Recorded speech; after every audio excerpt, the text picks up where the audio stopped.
Ele pôs em dúvida algumas afirmações da jornalista Orla Guerin e acusou os principais meios de comunicação de estarem por trás de uma campanha liderada pelos Estados Unidos contra o seu governo. A crise econômica da Venezuela tem provocado dificuldade de acesso a produtos básicos, inclusive a alimentos. Ainda que seja possível encontrar ovos, frango e presunto, por causa da inflação, os altos preços e a perda do poder aquisitivo dos venezuelanos fazem com que muitos tenham dificuldade para comprar esses produtos. Parte da população, portanto, passa fome atualmente. Segundo dados da última pesquisa sobre condições de vida, realizada por várias universidades da Venezuela, em 2017, 64% dos venezuelanos haviam perdido aproximadamente 11 quilos de peso em um ano. Além disso, 8,2 milhões de venezuelanos, cerca de 30% da população, ingeriram em 2017 duas ou menos porções de comida por dia, e de baixa qualidade nutricional. O governo assegura que tem protegido 6 milhões de famílias com a venda mensal, a preço subsidiado, de uma caixa com produtos básicos, como farinha, azeite, massa e arroz. Existem 3 parâmetros para falar de fome: que ao menos 20% dos lares sofram com escassez severa, que a desnutrição alcance mais de 30% da população, ou que, por dia, morram 2 pessoas a cada 10.000 em decorrência de falta de alimentação. De acordo com Susana Rafali, nutricionista especializada em gestão de segurança alimentar em emergências humanitárias e desastres naturais, a Venezuela está numa situação grave, mas ainda não se encontra em estado de fome. Ainda que alguns venezuelanos tenham voltado à Venezuela por não encontrar oportunidades ou por sofrer discriminação em outras nações, a grande maioria continua no exterior. Alguns, inclusive, contam histórias de sucesso e de abertura de negócios nos países de acolhida. As sanções econômicas impostas pelos EUA à Venezuela passaram do congelamento de bens de pessoas ligadas ao governo venezuelano a medidas que, de fato, impactaram as finanças do país latino-americano, que é altamente dependente da exportação de petróleo. Mas a crise na Venezuela começou muito antes dessas sanções. Em 2013, o preço internacional do petróleo caiu, reduzindo as receitas do país. Mas problemas de gestão também ficaram evidentes, já que o próprio volume de produção do petróleo venezuelano vinha diminuindo.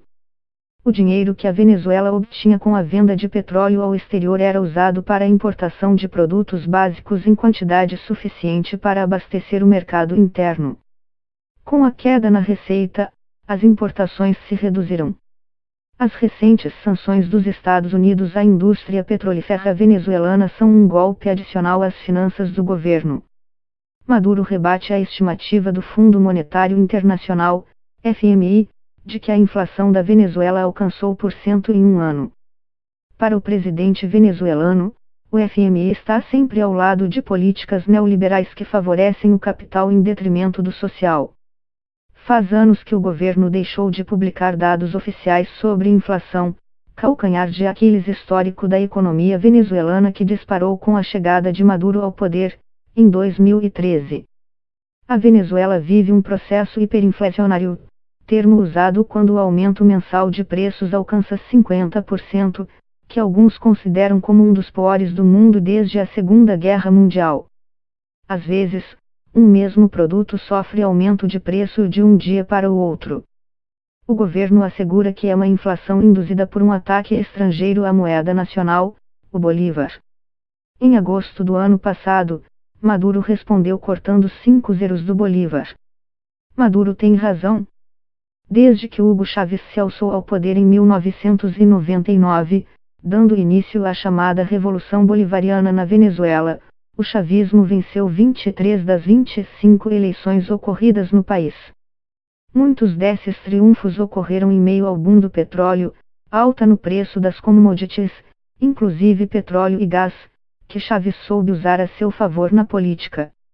As únicas derrotas do chavismo foram no referendo por reformas à Constituição de 2007 e nas eleições legislativas de 2015, que deram à oposição maioria na Assembleia Nacional. Chegou, inclusive, a boicotar a eleição presidencial de maio de 2018 por entender que as condições não eram justas, já que os principais líderes de oposição com chance de vitória foram presos ou impedidos de concorrer por decisão judicial. Maduro negou que o exército vá disparar contra voluntários que eventualmente tentem entrar no país com a ajuda humanitária que a oposição e os Estados Unidos deixaram nas fronteiras da Venezuela com Colômbia e Brasil. Guerin perguntou também sobre a denúncia das Nações Unidas de que ao menos 40 pessoas morreram em protestos recentes, sendo pelo menos 26 vítimas das forças de segurança venezuelanas. A cifra de 26 mortos foi apresentada pelas Nações Unidas em 29 de janeiro.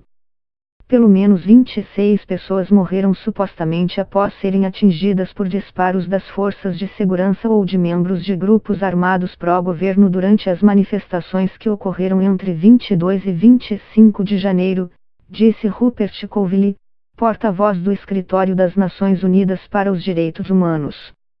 Várias famílias, principalmente de áreas pobres, também denunciam assassinatos extrajudiciais por parte das forças de segurança do Estado.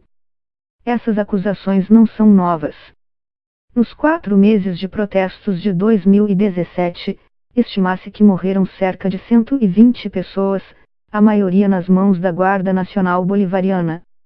Em fevereiro do ano passado, a corregedora da Corte Penal Internacional, Fatou Bensouda, decidiu abrir um exame preliminar sobre a situação na Venezuela para avaliar se os presentes crimes estão no âmbito de competência da Corte Penal Internacional. De fato, na Venezuela, os preços variam conforme a região e de acordo com os diferentes tipos de queijo do país, uma das principais riquezas gastronômicas de lá.